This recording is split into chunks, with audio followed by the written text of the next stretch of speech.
that other consciousness is still in my system from the night before. Mm-hmm. You should only take like 2 hits and then just wait it out.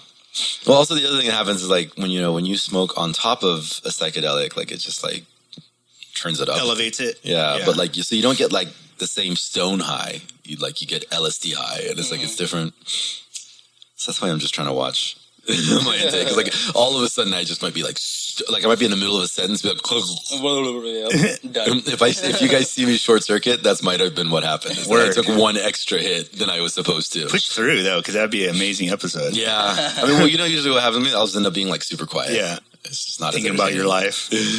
I'm actually not even doing much thinking. I'm just like sitting there, blank.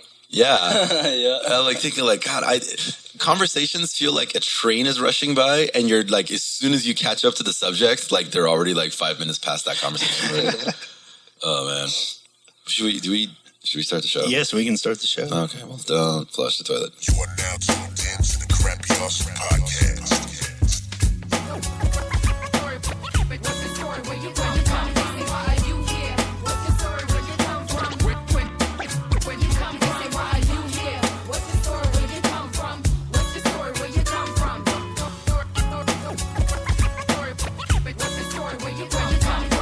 And welcome to another Desert Lost episode of the Crappy Awesome Podcast. God, that was terrible. Desert Lost. Desert Lost. Lost Desert. How about Desert Bound? Desert Bound. We're already in a desert, though. But we're not, like, we don't have to stay. Yeah. We're not bound. A searching, I don't know, whatever. Welcome to another episode of Crappy Awesome Podcast. We're your hosts, the Diego Brown Project. I am Mr. Arash, even though nobody calls me Mr. And with me is Kilsire, even though we're just going to call him Chris. Hey, yeah. We're, of course, brought to you by Platform Collection. Make sure you go over to Platform Collection and check out all the amazing content that's on there. There's all kinds of music videos and essays and music reviews and shows. And I short-circuited for photos just a second. Yeah, photos as well. Yeah. Because like now there's also like 2Max Hologram Radio. That's such a massive part of the Platform Collection movement. So I may need to retool some of this opening. Yeah, maybe. To make sense to that. But while you're there, for the time being, I'm just going to try to get you guys to still go and check out our sibling podcasts. As soon as I find that. There's, of course, Culture Sessions hosted by Melathion Archive, produced by Spock Beats. The 2Max Hologram podcast is still going strong? Yes. Yeah. It'll be making its return this next week. In addition to, of course, 2Max Hologram Radio. Right. That is now officially launched. So you can talk about that, right? Yes. Talk about that. Tune in. You can actually listen to it on the TuneIn app. Yeah. That's a big deal. Streaming 24/7 live on the TuneIn app. And one of the things we definitely want people to know is that at any moment, 2Max could pop up on the radio live. We have it set up for him. So, just all and today is Sunday. Yeah. And he's probably knee deep in mushrooms right now. Yeah. So that could happen right now. He just wants to start talking. Yeah, he could just start doing that. But don't stop listening to this show. No. At some point, check that out. Yeah. Proof of Life Radio, hosted by Kilsire and Kali. No, we've made a change to that as well. Since Kali fired? Kali fired me. Oh. Just because of resources, where he's going to be taking over Proof of Life, and I'm doing the Friday Up, which is a live show on 2Max Hologram Radio. Oh, wow. The Friday Up. Yeah. Tell us about the Friday Up. I'm basically playing all underground and indie music that I feel you could play at the clubs. Oh. I'm proving that you could just replace everything there. I like that. With this. Yeah.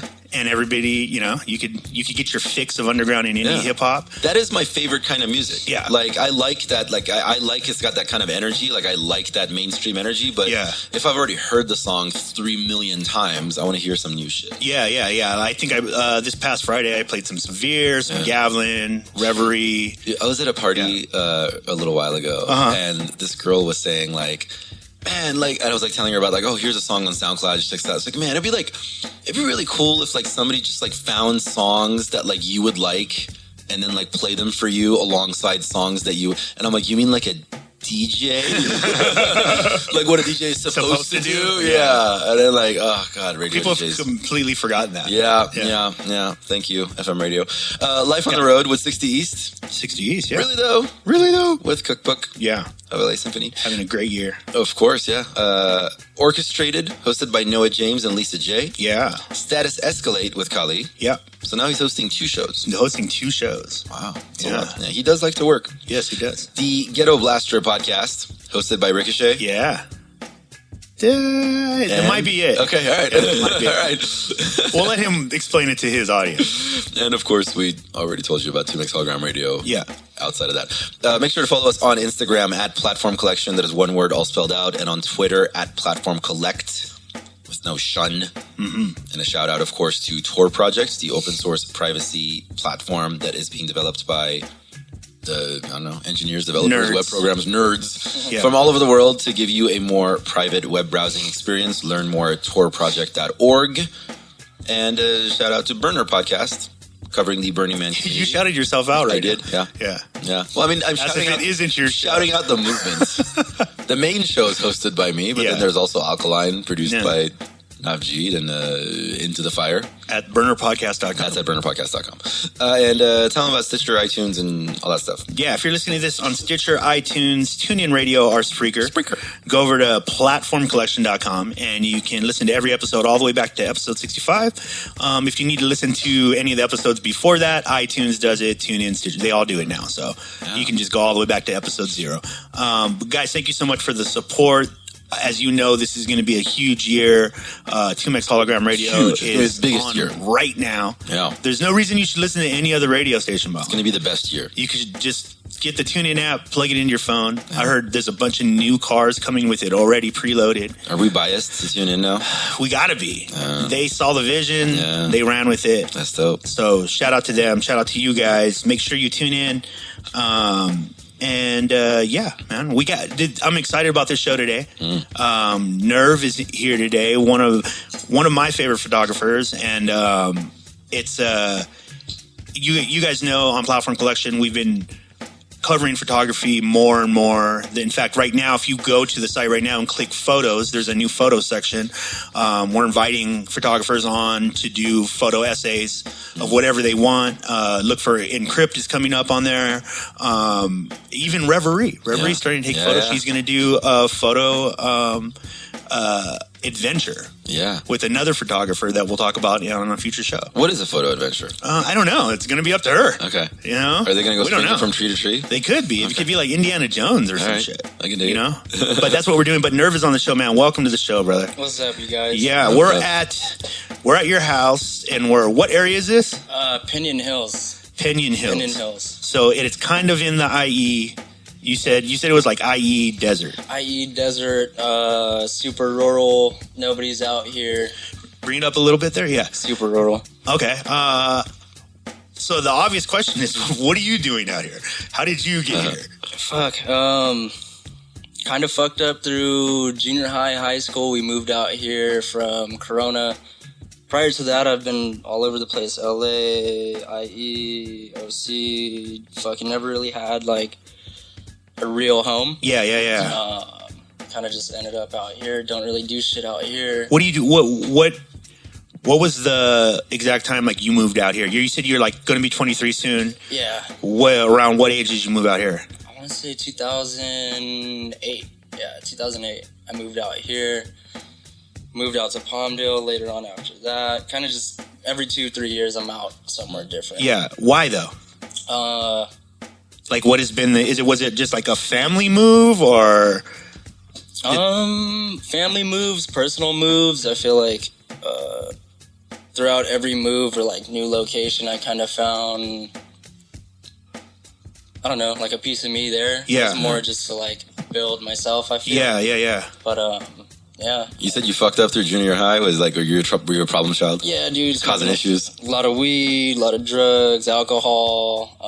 A lot of weed. What did that make you do? Just hang out and like eat pizza rolls? Yeah. Well, I mean, the weed's cool. Still smoke weed today, but as like an 11, 12-year-old kid, I don't think that's something you should be doing on the daily. Yeah. Parents thought it'd be better just to move me out here and shit. Yeah. Start, no friends. And it's super rural out here to where it's like really racist and shit. You know, I got in a fight like every other day in high school. So it was like. So you went to high school out here? Yeah. Oh, wow. Got kicked out of like 3-4 different high schools. Finished high school at 16 in independent studies. Started college at 16. Yeah. Dropped out by 17. Wow. What sorts of things were you getting into fights about?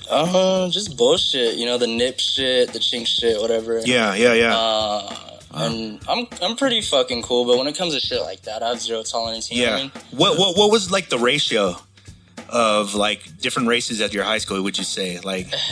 I mean, how many other Asian people were there? None.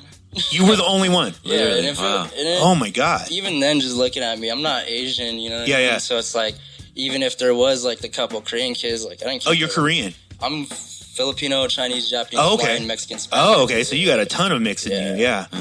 But they, of course, they just classified you as Chinese, whatever the fuck. Yeah.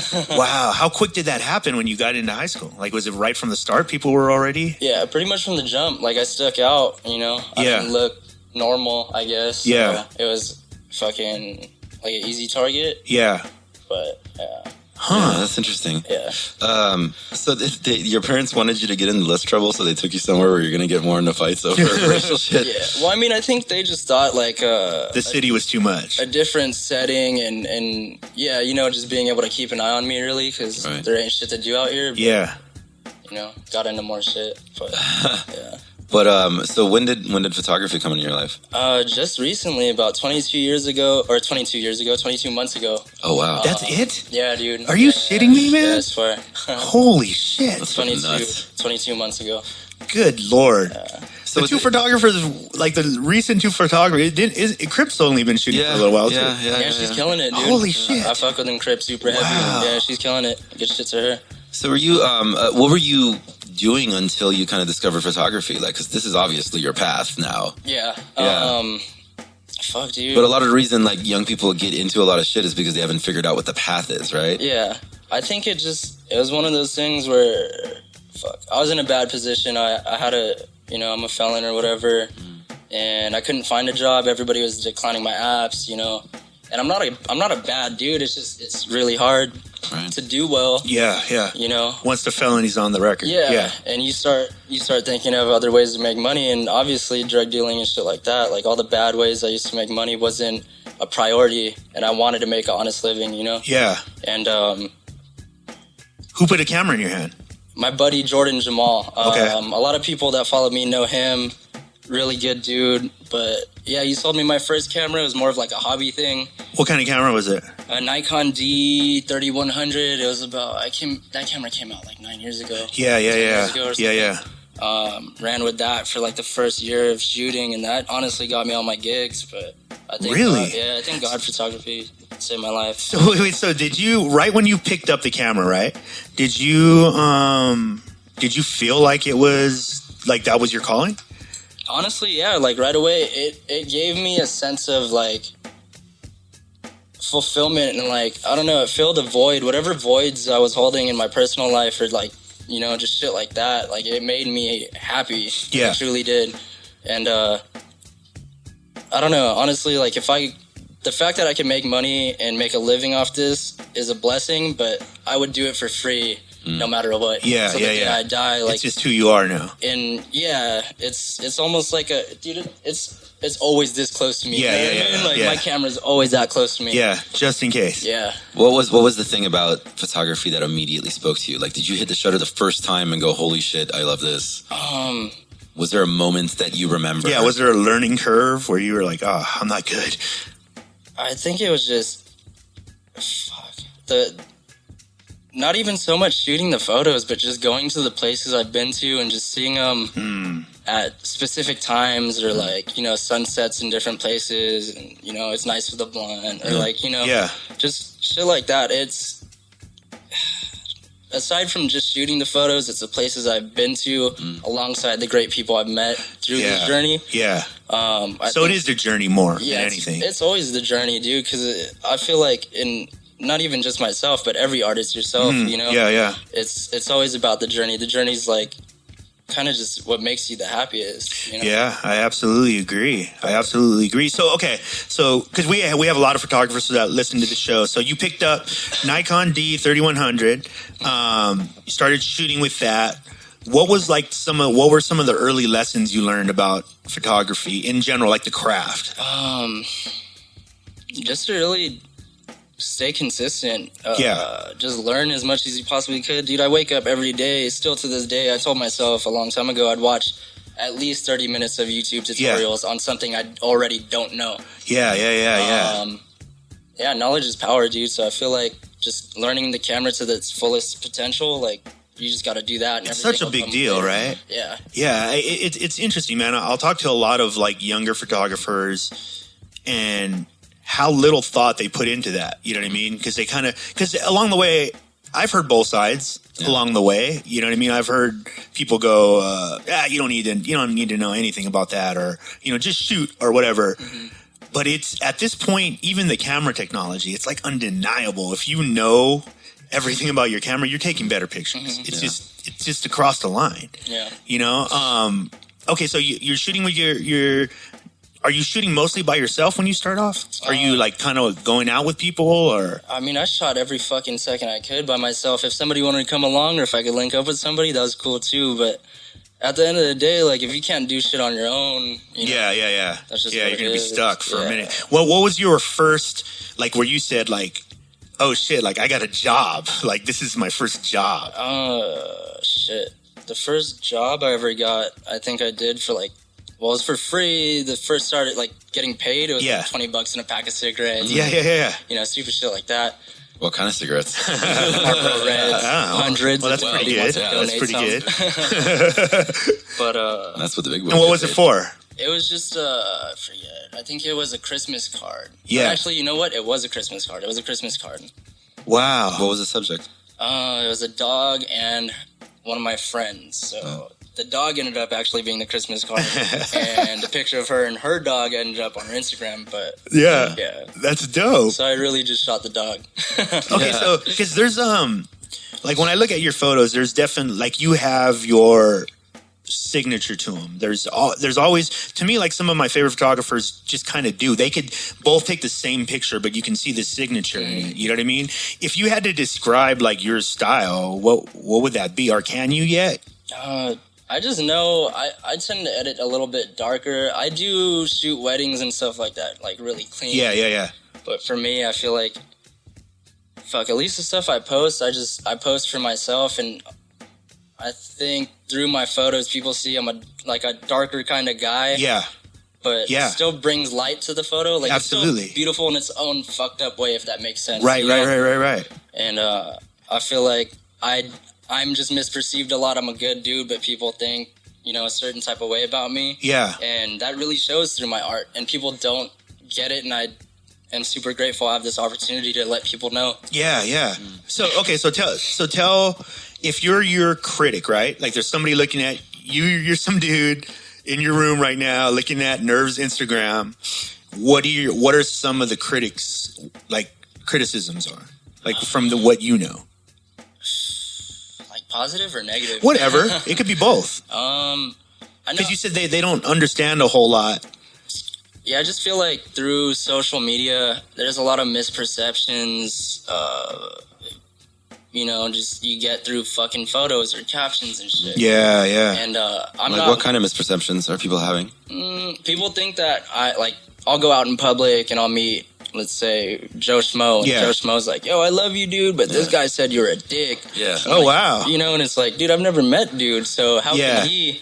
Oh, yeah, based off an app, like the way you talk. But honestly, I feel like I'm not scared to speak my mind or voice my opinion. Yeah. Whether people like it or not, I kind of just say what I believe. Yeah. And you don't necessarily have to believe it yourself. Right. But that's where you stand. Yeah, and I feel like a lot of people in this world aren't open to just accepting what someone has to say and just leaving it as that. Yeah, they always have a fucking third, fourth, fifth opinion on it, Yeah. So, what is your most unpopular opinion, do you think?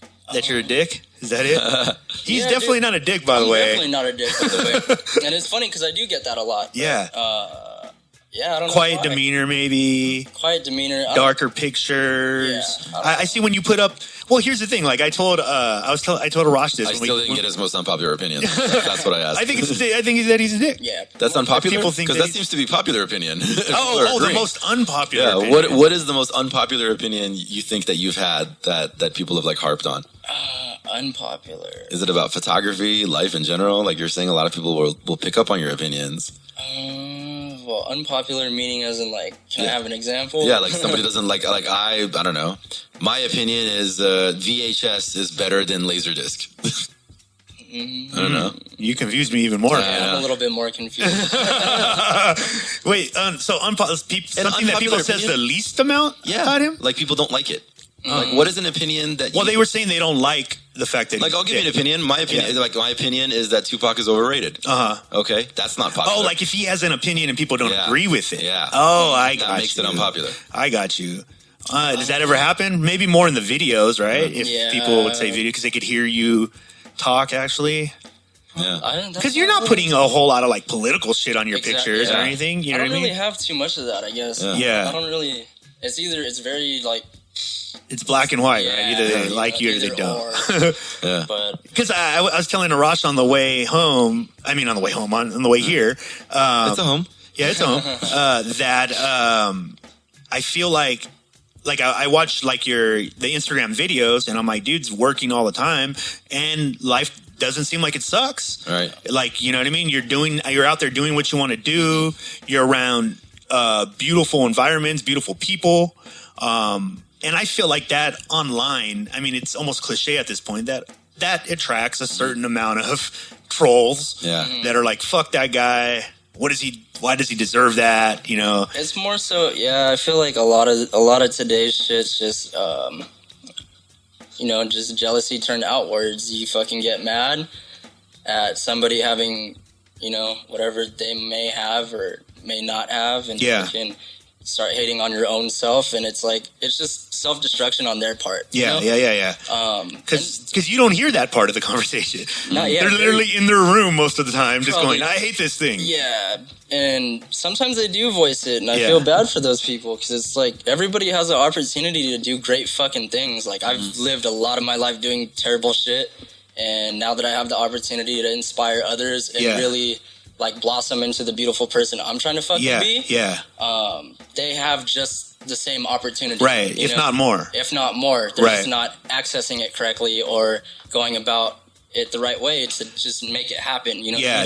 It's weird. A lot of times people feel they can't be a fan and a critic at the same time. Yeah. You know what I mean? They feel like if I'm criticizing something, I got to get my anger out on it, as opposed to just simply like, oh yeah, I like that, but I wouldn't do that. Mm-hmm. And that's a perfectly acceptable thing to say. Yeah. You don't have to actually I don't have to go onto Arash's Instagram and go like, yeah, I like that, but I wouldn't do that. And this is why I wouldn't do it because of this, and well, he didn't ask. You know what I mean? Like that's just what he's doing. Mm-hmm. I mean, I think the Instagram for photos obviously has been a huge plus and negative in a lot of ways, right? There's a lot of, like I've said, I had this conversation with Encrypt about in big cities like LA or New York, they'll tend to be a feel for like there'll be a group of photographers where almost all of it looks the same. You know what I mean? Like you could tell the same Lightroom settings, or maybe if one is dark, they're all dark, or if they're one is and I think that happens when there's that many people in the city shooting, because New York and LA, I mean, they're the meccas. Yeah, that's the mecca. Yeah, and so it's interesting. Do you ever find yourself like looking at like your peers and going, and having a vocal opinion on what everybody's doing, or do you not care about what everybody else is shooting? Shit, I do what I do. I feel like as an artist, you find inspiration through other people's art, but at the end of the day, if you can't come up with your own inspiration, what the fuck are you? You're not an artist. You're lacking. Yeah. And I do go through tough times where it's like it's hard for me to really shoot 100% because I'm not feeling it or whatever. But that's everyday things. You need to be able to adapt to the situation and overcome the situation. But yeah, as far as like the way I shoot, my style, whatever, I just do it to my liking. If other people's pick up on it and they like it too, hell yeah. If they don't, fuck them, really. Yeah. And not fuck them in a negative sense, but Yeah. I just really don't care about their opinion. Yeah. Do you like, as far as like the business side of photography, right? Because it's that part is always like a tricky part for a lot of people, maneuvering business. A lot of the times, what I found, especially with photographers, is a lot of people who pick up a camera are picking up a camera because they don't like to talk to other people. Really, you know what I mean? Like they like to be behind the lens. And the weirdo in the back. Right. Which doesn't necessarily always translate that well to the business world because they need to be presentable. People, I mean, we all know this as artists. There's people who get hired simply off of personality. Yeah, the craft may not even be up to par, but it's if it's good enough, you know, you're gonna have to work with somebody for the next however many months on something. You're like, God, I want to be able to communicate with this person at the very least. So when you first started out, like, what were some of the business lessons you learned? Shit, I just, in all honesty, dude, I just treated photography kind of like, as bad as it sounds, kind of like drug dealing. Like, you know, I just pushed myself upon as many people as I possibly could until they liked the product. You know, they started coming back for it. Like, it's really just networking, and as an artist, you do have to operate in a business matter too, because like, dude, you got to be professional. If you're not professional, nobody's going to talk to you. If you can't write a proper email back, if you don't know the format of even how to type a fucking email, you know, and just being personable, really, you gotta, it's easier to get into a friend's pocket rather than a stranger's. Just because they trust you. You build that trust with a client and they'll come back. Right. And their decisions are based on an investment they're making personally. So it's just like a fucking mechanic. Like I've talked about my mechanic. I searched for like years for someone you can just trust, and I can call him up. He doesn't sound irritated, and that was enough for me to make a decision. Like, I'm just going to stay with this. Once the relationship's there, it doesn't break. If you in that earlier time though, so like, what sorts of ways were you putting yourself out in front of people? Just basically showing up and shooting? Fuck, dude. In the very beginning, like the first 3 to 6 months, like, dude, I was on Craigslist ads, hitting up everybody in restaurants. Yo, can I do your menu? And you were just going in and doing it for free? I mean, if I could charge, I would. Sure. Just to build the portfolio. It was probably like the first 2 to 3 months I was really portfolio building. I quit my job after 3 months. Wow. Yeah, I dude, it's either sink or swim. You want to eat, you work for it. You know what I mean? No, this is important information. I seen, I hated retail. I was working at Zoomies. Fuck Zoomies in West Coast. Fuck Zoomies in Montebello. They're not a sponsor. The opinions expressed on Burner Road. Crappy awesome. But yeah, I knew I didn't want to do that forever. I knew I hated waking up every fucking morning to go open a store and deal with people I didn't want to deal with. I love my job and my peers. It was cool, but I just knew I didn't want to do it forever, and I knew that the camera was a possibility, and my parents even called me crazy, you know? Yeah, they're proud. How did they? I was going to ask you about that, but that initial jump. That's one of those jumps that makes parents very uneasy, right? When you're like, I'm going to go take pictures, and that's how I'm going to make my living. Hey, Mom, I want to be a rapper. You know what I mean? Like, trust me, that's why I'm asking. All my homies had to go through the same shit. It's one of those things where it's like, fuck, you know, nobody really believes in me, but I believe in myself. Is there a watch going off up there? It's been going off for a minute. There's like 20 watches up here, by the way. Really cool watches. I'm a watch dude. Nerv likes watches. Boom, he found it. So, did it cause any rift in the family at that time? Were you like... they were more just like... Here we go again? Yeah, you know, whatever. I mean, they knew I was good, but it's like any parent just wants the best for you, and I think that hearing that route is just almost like... a nightmare. Whoa, what the fuck? Like, I don't know if he's good, but he really... You know, and it just took time, and now it's like... They're my biggest fans. I love my parents. They're super supportive and, you know, just want the best for me. Yeah, it seems like they've invested a large amount of time in trying to get you to a place where you're happy, right? Yeah. So you got on Craigslist though. You did that for like 6 months. You went out there and just built. You like got all kinds of photography. You got portfolio going. I just hustle, dude. Any which way you guys can do it. Hey, you know how rappers stand on fucking Venice Boardwalk and pass out CDs? Yeah. Put in that same footwork, you know? Let me tell you something, because like that's a lot of what we try to dissect on this show is that like for you it's like very intuitive. Yeah. Like when you're saying, you just gotta hustle, like most people have no fucking idea what that means. Like where do I even start? Your description of like just getting on Craigslist, like getting out there and hitting up businesses and be like, terrifies just most people. That's brilliant. Yeah. I never even thought of that. Yeah. The thing is it's like you want to be a business, you run it like a fucking business. If you want to be a mediocre Instagram photographer, then you be that mediocre Instagram photographer with 200,000 followers but no fucking money. Yeah. I mean, we're definitely going to talk about that because I've wondered about. I just talked to who was. Oh, actually, on the last Proof of Life radio, right? I was just randomly talking about Instagram, and maybe you can give some insight to it, right? Because you have a legitimate following. I read your comments. There's people that legitimately follow you. Yeah. Everything's legit. But okay, this is my question. You might not even know, but I cannot get over when I go to like somebody who has like 200,000 followers, right? And they barely have any likes on their pictures. But what confuses me even more is the reverse.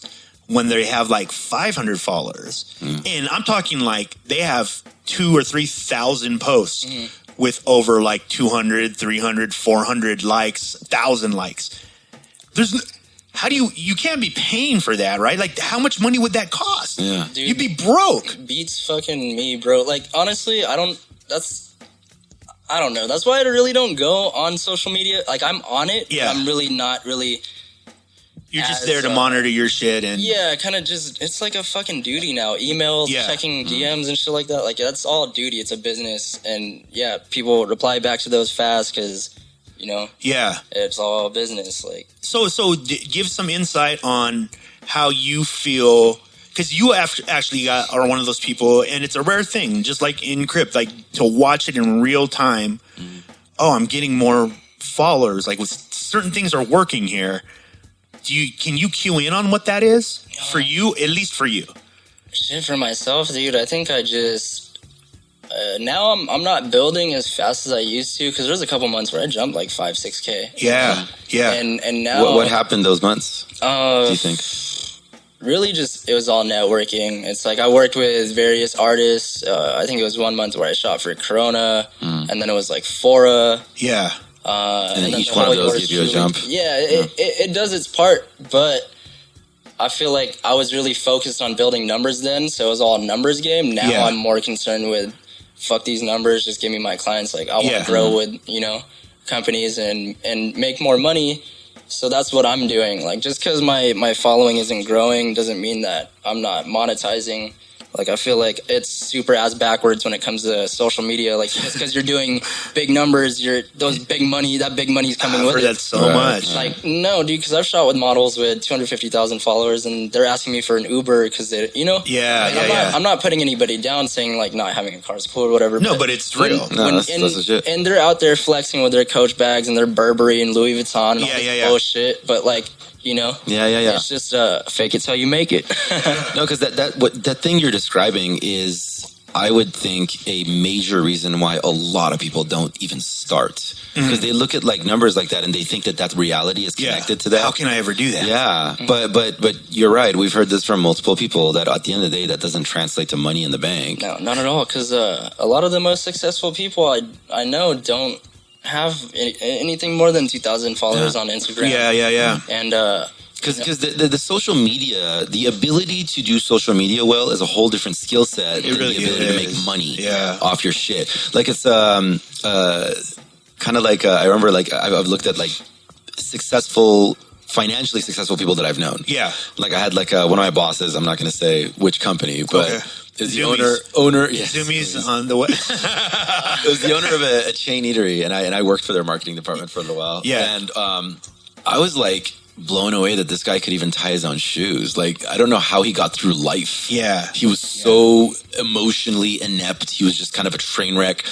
And somebody was like, yeah, well, maybe he's just really good at making money. Yeah. Being really He good does at that making job money. really well. Right. Being really good at making money is not the same thing as being an intelligent person or being this or being that. It's just a different skill set is all it is. Yeah. Being good at online dating is not the same thing as being good at dating. Yeah, the goal is trying to find a balance between all those things. Right. Like the most well-rounded people understand like, yo, I might need to go shoot Fora and I have to shoot a wedding right after and I have to be able to speak both languages. Right. You know, and some people just kind of try to steamroll their way through all of it. And they're the ones that are like always rubbing people wrong. And, you know, dude, so your first, because this is a lot of the things that I wanted to talk to you about because you're relatively young. You've only been shooting for so long. But you have, I mean, it's obvious just talking to you now, dude, like, most of it was life experience prior to shooting. You learned the hustle. You learned, to have, I mean, in this game, obviously, you learned to have a tough skin. Yeah. Having nothing to do with photography, just this is something being yourself. We've seen a lot of times with artists we talk with is that people are inadvertently training for the thing that they're going to be doing. Yeah. Like you were pledging for this fraternity and you didn't even know what the frat was. Like, you had no idea, but all those experiences you went through were exactly the training you needed to do this. 100%. I honestly believe, like I said, dude, I was a fucking felon, couldn't get a job. This was the biggest blessing, and I'm super grateful to have, because if it wasn't for this, or if it wasn't for that happening, that like all that bullshit with court and going fucking jail, doing all this bullshit, you know, doing the waiting game and fucking, it just taught me patience. It taught me I couldn't leave the state for the first year of me shooting, and I had to pass up a lot of job opportunities, dude, because I was bound to Cali. And a lot of people don't know this, but yeah, dude, the first year I could have been, you know, really blossoming into my fullest potential, and I had to eat a lot of L's this past first year, and I'm scared that a lot of these opportunities might not even come back, but it taught me patience, and it taught me to just dedicate myself to what the fuck it is I love, and really you got to be passionate about what you do, because if you're living life without passion and being passionate about whatever it is you may like, you're living a fucking pointless life. You're never going to be happy. You're just existing. You're just existing, We've said a lot on this show. This is one of Chris's favorite things to remind people. Like, if you have a plan B, like, that's why I say, if you're getting into arts, if you're trying to get into music, whatever, if you have a plan B, go do plan B. Yeah. Because you're not going to make it through this area. And it's almost like God blessed you by removing all your other plan Bs. Yeah, you had no plan B. Well, you got to do this. On it, that's the thing. It's like, I hate when people say, like, oh, I have a plan A and here's my plan B. Like, fuck plan B.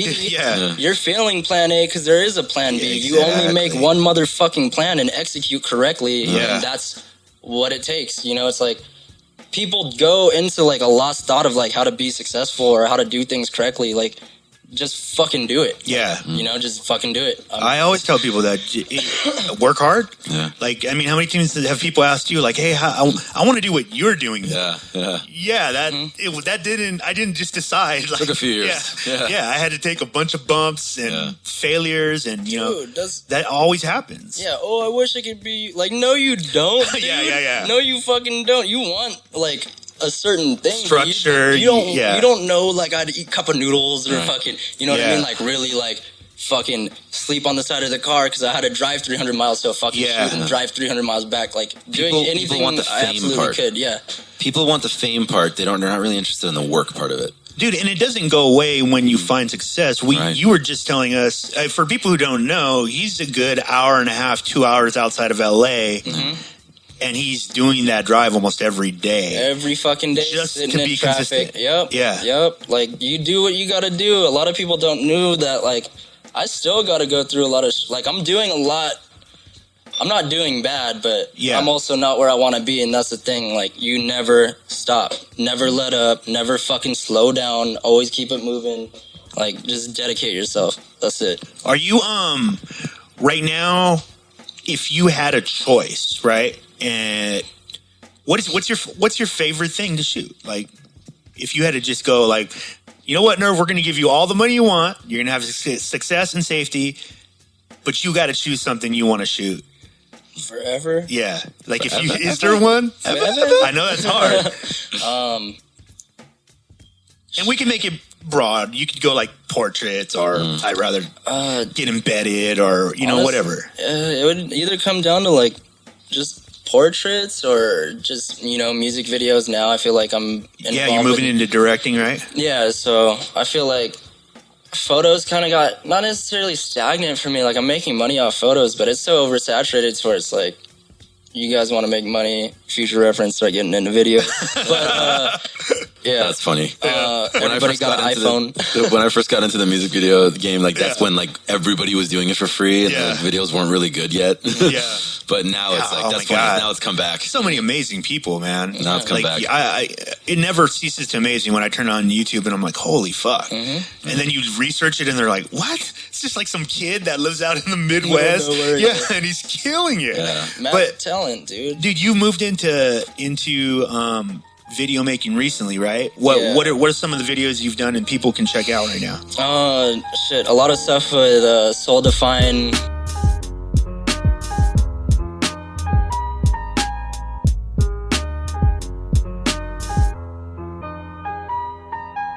Nowadays, MCs pitiful, embarrassing. R&B artists singing in boots, y'all no comparison. Real hip-hop, no substitution, no generic shit. Imperative, we show it with dominance, ain't no arrogance. Just knowing that we narrowed it down, y'all prepared for the sound. Hit the deck like I was airing it down, but it's just another case of getting wild on the track. Put it down when I rap, you fuckers lounge with a sack. I'm coming round with the crack on beat. These people fiend, shit is clean. How I getting this money, no in-betweens, know what I mean?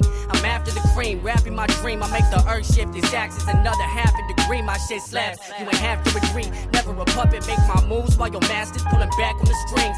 Fucking actors couldn't match it with me. If you had 10 years to practice, get slayed with shit I made in half of a week. I'm talking knowledge, son. I ain't in the trap with a beam. Could catch me rolling up a Dutchin on my lap as a queen. A straight disaster when I crafted with these, like I was born for this. Take a dab and shot and then get back to my ink. I let it spill and shape it after I think. We put that wax to sleep. We hold it down like it's a habit to sink. When great minds come together like this, a shark collision murking instantly. We spaz on beats like nervous twitch. Is it a question if we even keep it real? No doubt. We gon' continue spitting shit that people feel. No doubt. Still be making all these tracks that people quote. No doubt. We gonna show these students how to really flow. No doubt. Is it a question if we even keep it real? No doubt. We gon' continue spitting shit that people feel. No doubt. Still be making all these tracks that people quote. No doubt. We gonna show these students how to really flow. No doubt. What pieces to put together, jamming them seats, they feathers. We a little heavier with the stamina of forever. We endless, the consciousness floats away, your memory stays. The reality caves, holes roll, change through masquerades. Amazing. You see the patterns, it doesn't matter. I give a fuck if the ass is fatter. I'm looking for brains. A skinny little smart broad who could understand the game. Dumb chicks from back then still throwing salt on my name. It's all fame. Bitches sucking thick and think they worthy to be wifey. Bitch keep slurping, then I'm piping. Please don't ever go to like me. I'm fighting negative thoughts on a daily, intrusive and crazy. So fuck what you think of me, baby. Find my definite purpose. I'm more the rarity servants. I'm living life like it's worth it, but still I'm waking up nervous. I got this brain that won't stop racing. So the hell with the patience, facing dilemmas in cases, pacing where ancients foreshadow their aliens, easy rebellious defeat and whatever's. We have another one coming out on January 20th. They got a show with the Artifacts actually at Los Lobos. Awesome. I want to get them on the show, man. When you talk to them, yeah, tell no them doubt, I want to get them on the show. For sure, 100%. Yeah. That's those are my boys. I've known them actually since I was age 12. Oh, that's awesome. Yeah. But yeah, a lot of music videos with them. There's a track with Self Provoke. It's called Gwen. Check that out. It's on their YouTube at Soul Define. A lot of other stuff on my page too. You could go check it out at Nerv Visuals. But did anything change? Like, what was the biggest learning curve from photo to video? Shit, it's not a still photo. You got to keep it moving. It's more color tones too. You can't go from like light to a dark scene and make it look natural. Like, there's a lot of other variables that people don't really know, and I'm very fresh with this shit. And, I'm still learning myself, but yeah, YouTube,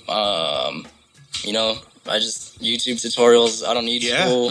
Yeah. Anybody that thinks they need school, you don't. 2017 shit. I definitely believe that. 2017 shit. The entirety. Over. Yeah. Like, that's so funny to me. Like, at jobs that still test you on how like whether you can use Microsoft Excel and shit like that. Like, no, all you need to test people on is, do you know how to Google shit? Yeah, dude. Yeah. That's the thought process. The entirety of human knowledge is at your fingertips, like right here in your hand. Yeah. I was just listening to a lecture by, who was it? Was it Graham Hancock? I was about to say Graham Hancock. Yeah, I think he was talking about how the... I was going to make a joke, by the way. My first thought was Graham Hancock. No, I think it really was him. And he was saying that, in his opinion, one of the biggest things killing education right now is higher learning institutions. Because it's so boxed in, you know what I mean? And because professors want to keep their jobs, they're not necessarily encouraging, learn this on your own. Like, so people coming out of colleges right now don't come out with that skill. Right. You know, they can research something if you tell them exactly what to research, but the skill of researching on your own and maintaining, you know, that learning level is that's a tough thing. Yeah, I'm starting to lean towards full on telling people don't go to college. Yeah. I'm on that same shit. Honestly, it's more like, people are like, yo, do you go back to school? Like, no. For what? For what? Like, what am I going to learn? I've actually went to a college camp. Like, I went to an art school, did the test. Yeah. They're like, yo, dude, like, if you came, you wouldn't learn anything till the last semester. Yeah. So it's really like, it's up to you whether you want to do this. But the way I see it is like, yo, I'm going to go pull out a loan for 40 grand and go get myself a fucking red cam rather than be in school debt for like fucking 120 grand forever. Yeah. Like, dude, Robert Rodriguez made El Mariachi specifically so that he could learn filmmaking. I remember you telling me that. Yeah, that's an amazing story. He didn't actually, like, that wasn't his idea, wasn't to make a movie. And really, he was like, I have no fucking idea what I'm doing. Like, I'm going to learn, but might as well, like, shoot this movie while I'm doing it. Yeah, because why not shoot for the top? Yeah. And then it ends up getting picked up and sold and distributed. Like, that. None of that was part of the plan. Yeah. But, I mean, this is the same thing that we're doing, like, with this podcast. We started it out. We didn't know what the fuck we're doing. We're still figuring it out. Yeah. You had the radio background, but podcasting was a whole new... At the time we started, it was like, I don't think anybody even knew what a fucking podcast was. Yeah. I still have to describe what a podcast is. People are still confused. But to me, it's just like, look, dude, one of the best things I love about podcasting, I know I can speak for you because we agree on this 100%, is when else would you be able to have this conversation? Yeah. And then share it. Yeah. Like there's some kid at home who I'm sure you've already answered questions for, where they're like, oh, fuck, or just connecting like, am I the only one who thinks this? No, fucking Nerv thinks that too, and he's working. Oh shit, I might be on the right path. That alone is worth it. Yeah. You know what I mean? Like that download is very valuable. Yeah. You know? Dude, one of the things I wanted to talk to you about was more from the craft standpoint. When you first, like the portrait side, right? You start going, that's something like I'm super new, like learning. I'm super interested in it. I just love facial features. You know what I mean? I feel like they tell so much story. But setting up like some of the best portraits I've seen, you know, especially from you, what is your... Let's start with this. Your first portrait shoot, did you just show up with just your camera and like, let's roll? Yeah, dude, I rarely shoot flash. Never really shoot with any kind of soft boxes or external lights.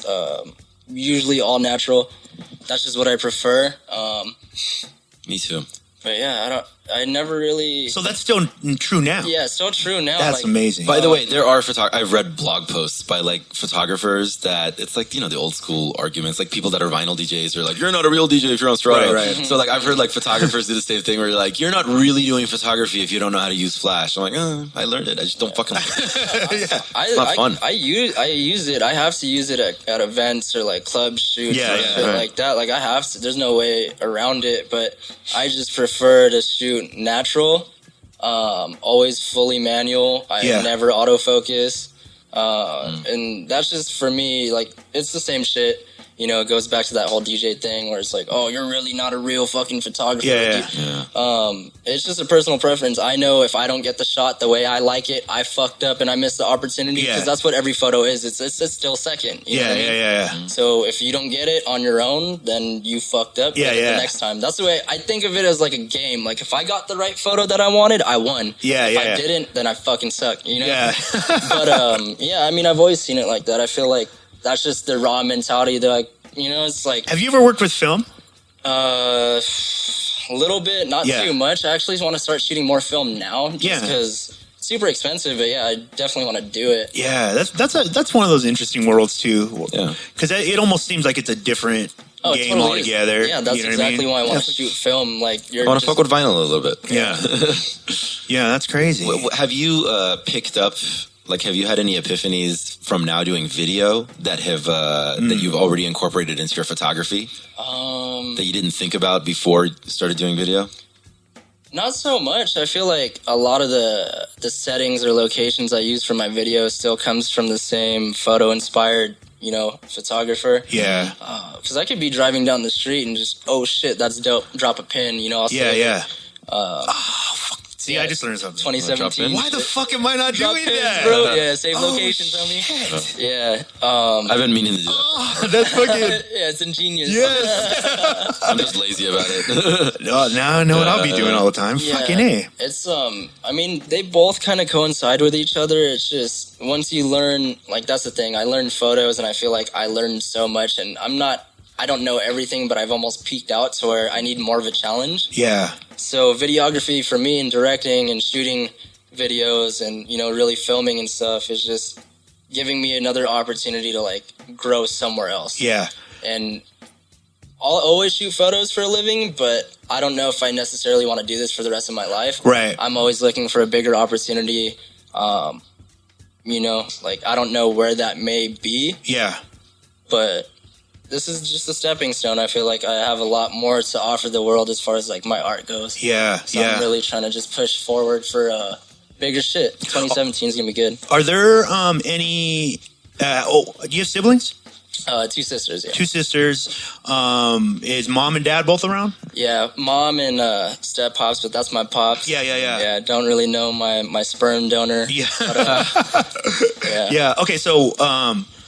out of those 4 people, was there anybody else that was, like, in the creative world? Shit. Not really, dude. It's like, I feel we're all kind of gifted in a certain way. Everybody's got a gift of vision, voice, and sound, in my opinion. Oh, wow, okay. Those are the 3 key senses, and I feel like if you can almost tap into all 3 and utilize them, you could be a great photographer. Yeah. Now you're a great businessman because you're vocal. Yeah. You could speak, properly. Yeah. And... what did I say? Sound. Yeah. You're able to listen to another person and really relate or use that in a different sense. Like, everybody is artistic in a way in those 3 senses. And I think people just really don't explore them to where they know that that's even a thing. Right. So, I mean, that's the way I see it. And I feel like all my family members had, like, a solid piece in one of them. And it kind of just helped me learn from them. Oh, that's interesting. Yeah. Yeah, that's interesting. So it was there, kind of. It was there. Yeah, I feel like my dad, he could draw. My mom's, like, just really good at fucking talking. She has, like, gift of gab, and my sisters are just... they're just there, they're just supporting me and shit. Yeah. Okay, so let me ask you this. Because this is something that I always... What makes you nervous at a shoot? When do you feel like the most nerves? Nerve. Yeah. Honestly, never, dude. I feel like I'm at my happy place when my camera's in my hand. Like, that's your most comfortable time. I know people get nervous and shit, and I tell them, like, yo, keep the nerves, like, down to a minimal when you're at a wedding or whatever. But, like, I really don't get nervous. And I know a lot of people might not even believe me, but I really feel like I'm just happiest with my camera and I'm just in the moment. So what about dealing with nerves with a subject? How many times does that happen? Yeah, how does Nerv deal with nerves? If a model shows up and you can just tell, like... Nerve versus nerves. How do you usually get them out of that? Dude, honestly, like, I'm just blessed to have worked with all the awesome people I've worked with. I've never really had, like, a bad experience or... I may have had a drunk model. Yeah. She took an extra shot to, calm her nerves. Yeah. But, yeah, dude, honestly, like, I've worked with amazing people. Shout out to all you guys if I've ever worked with you. I appreciate you guys. Yeah. Do you ever do you post people or do you allow them to kind of figure themselves out?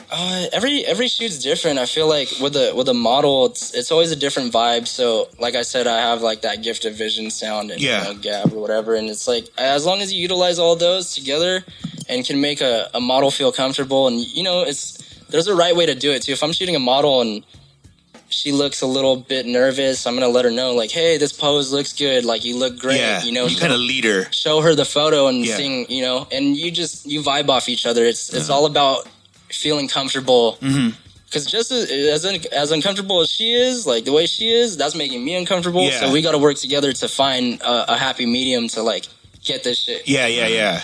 for the goal, the end goal. Yeah, let's make beautiful art. Is everybody in your family goal orientated? Shit. Do you feel like that's something you got from your family? Because it seems like even going through your bullshit, you were still trying. I mean, you were still trying to stay afloat. Mm-hmm. Like, you know what I mean? Like, you could have gone to jail and been like, you know what, this is going to be my life. Fuck it. I can survive doing this. But you kept doggy paddling and still trying to stay above water. Yeah. But that was that drive in you. I think it's just I had to battle a lot of demons on the inside. Like I didn't know my real dad or whatever, and I felt like I was always almost competing with his ass. Like, how much more fucked up can I be than this? I got you. I got you. And it was really just a lot of self-destruct. And I feel like once I let go of that and just really found peace with myself and was like, yo, dude, snap out of it. Like, you have the ability to do great things and inspire people. I just kind of fell with that. It made me happier, dude. Like, I didn't have to fight myself anymore.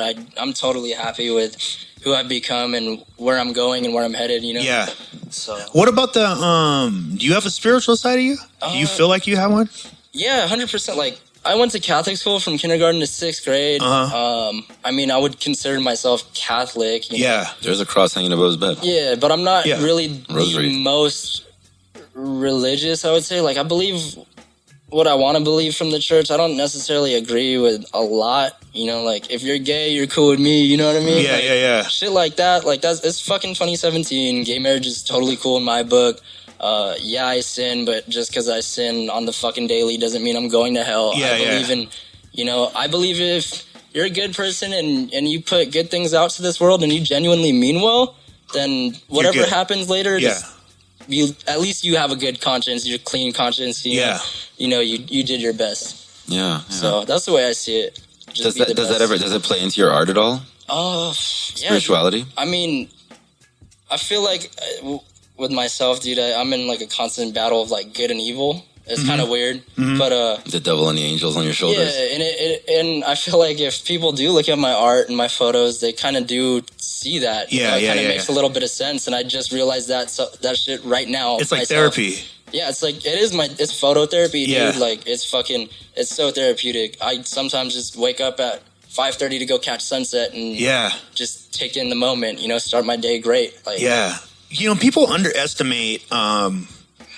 Because that's something that, you've talked about it, meditation, there's so many different forms of relaxing your mind and clearing your mind.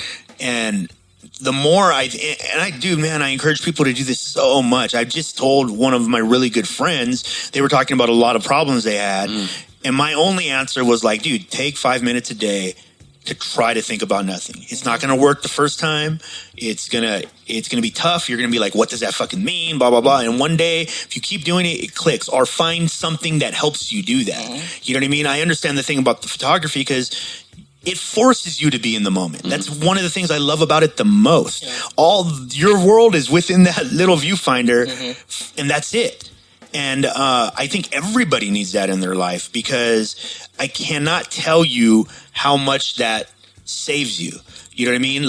Like you said, if you can go catch a sunset or a sunrise and you're basically replacing the negative emotions you could have had at that time with this one thing, I set reset and at least I start over again. And now I have another shot at it. It's a constant reminder because, dude, I'm fucking human. People think like just because we hang out with certain people that we hang out with or are doing well, always well.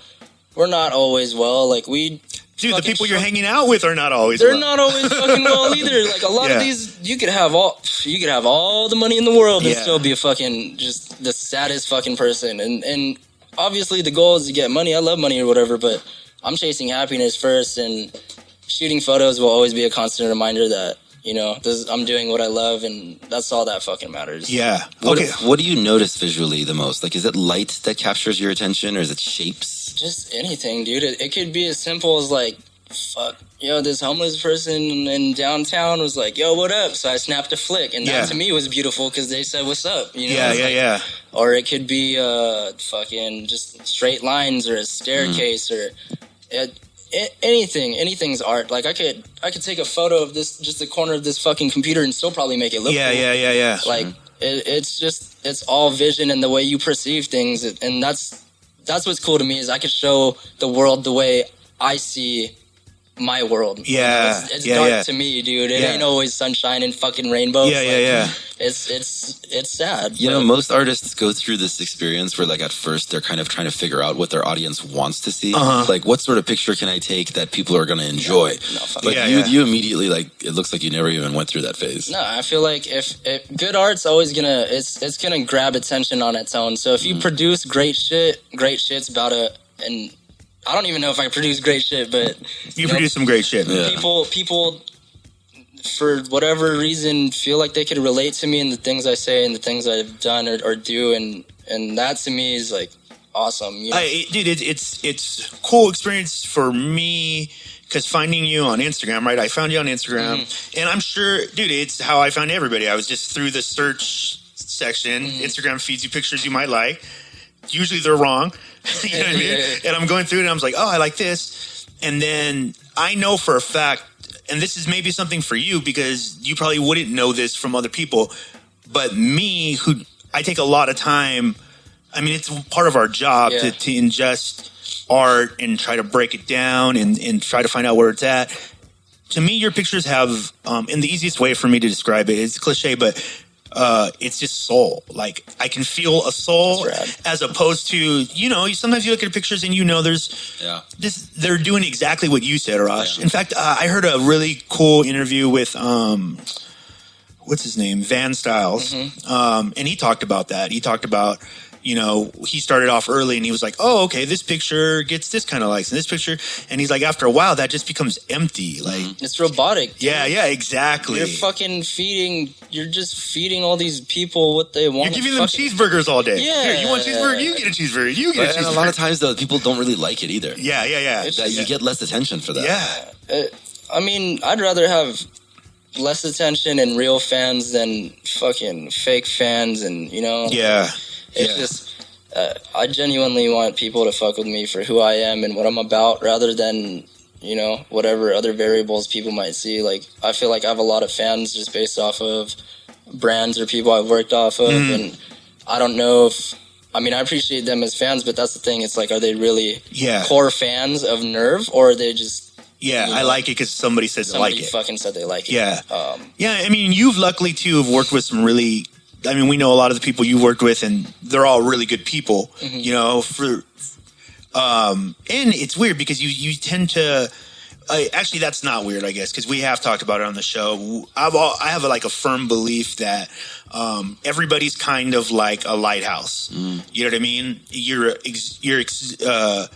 energy's coming out of you. That energy attracts other people. Most of the time, if you're lucky, it'll attract mostly people that you vibe with, because those things go together. And so it never really surprises me anymore when we find people to interview and we go like, oh, okay, that's why we were supposed to interview. It lines up. Because I can maybe count on one hand where we've had conversations after and gone like, shouldn't have had that interview, right? But that's literally 5 years, over 200 and something episodes, and maybe one or two that happened with, which if I looked back, it was probably our fault because we didn't look into it most enough. And now it's rare that we ever sit with anybody and like hearing all your stuff, you know, I know the audience who've been following the show know that this lines up with a lot of the other artists that we've had on the shows have very similar stories or very similar outlooks on life, where they had to battle through themselves more than anything. You know what I mean? Like, you had to battle through yourself. But the thing they admitted was that it's myself. Yeah. It isn't, I'm not looking for someone to blame. You know what I mean? I'm not looking like you had all this trouble early on. You weren't like, oh, my parents, they don't love me. They don't, you know. Yeah, they didn't. Yeah. That's the, people just don't want to accept responsibility for their actions. Yeah. And that's the saddest truth about today, is like nobody can accept their own fucking responsibilities for their actions. Yeah. And I feel like once you're able to do that, dude, a lot of things change. It's just people are scared to change too. Yeah, it's a scary thing for people who are listening right now and going like, "Oh, you guys are, that's so easy. You guys are already doing things, blah blah blah, whatever." It's not. You know what I mean? It's, in fact, it only gets harder to maintain because in the worlds that we're all in these worlds where people do feed you bullshit. People do look at your Instagram and go, yeah, I like everything. And you know, like, that's bullshit. Like, there's no way you like everything. Yeah. I don't like everything. Yeah. How is it, you know what I mean? And if you're not careful, you can gas yourself up very easily. That can happen overnight. Like, someone you look up to might just go, man, you're really dope. I'm the dopest ever. I'm good right here. I don't have to do anything else. Yeah. I've seen too many people do that. People become complacent with just like a little bit of local fame. Yeah, yeah. And what it's doing is it's tearing that soul that I was talking about. When you see it in somebody's art, it tears that out of you. Yeah, you just, You're photocopying shit. Yeah. You're like, oh, this worked. I'm just going to photocopy because it's safe. You never want to be complacent or settle in life, dude. Fuck that. You just always want more. Always get after more. Always work really hard and love your family, love your people, support your people. Shit. Okay, so before we get out of here, I got some quick fun questions. Dream gear. Shit. If you could, unlimited. Give me I'll have a red cam by the end of this year. Yeah. So big shit's gonna happen for sure. Dope. As of right now, just like, dude, I would love for an A7S Mark II. Yeah. That 4K is fucking super sick. Small camera. Amazing camera. Is anybody beating that camera right now, you think? As far as video, fuck, in my opinion, no. Maybe the Pentax GH5 that just came out. I don't really know too much specs on it.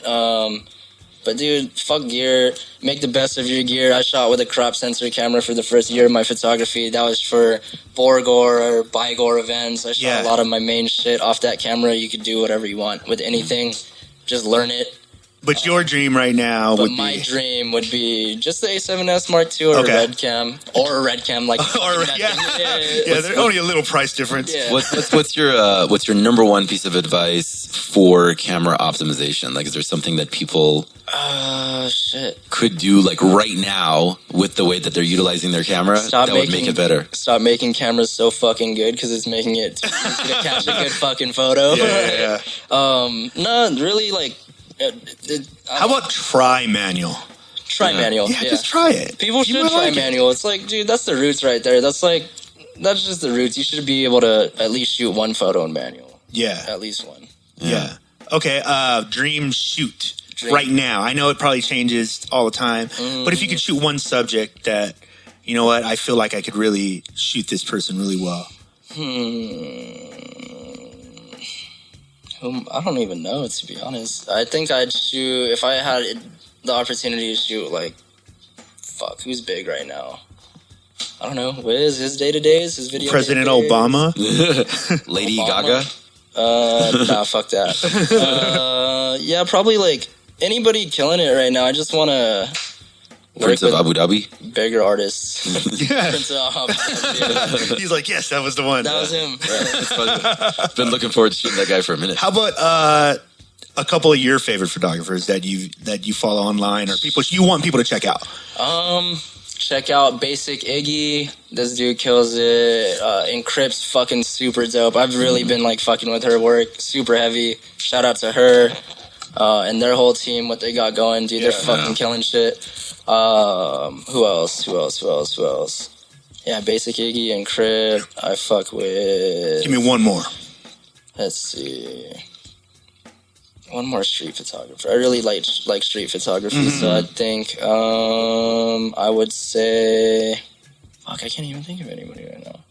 Is there like a hashtag or something that you would recommend? Ooh, good your favorite hashtag. Favorite hashtag.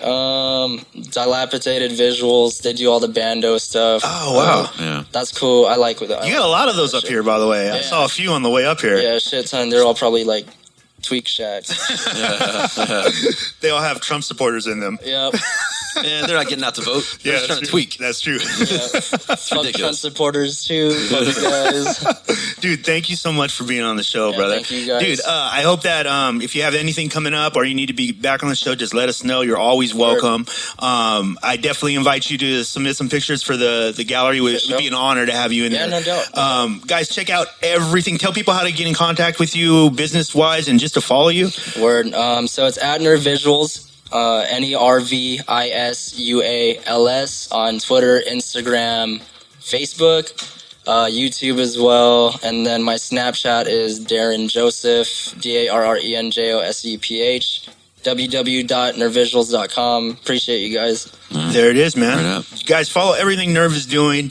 Yeah, like I said, the soul behind the art alone is something that you guys should check out. And he's not a dick. If you guys are out there thinking he's a dick, he's not a dick. I swear. I give hugs, motherfucker. He gives hugs. He gave me a free cigarette. No part of him made me think it was a dick. No part. Cool. You may now flush the toilet.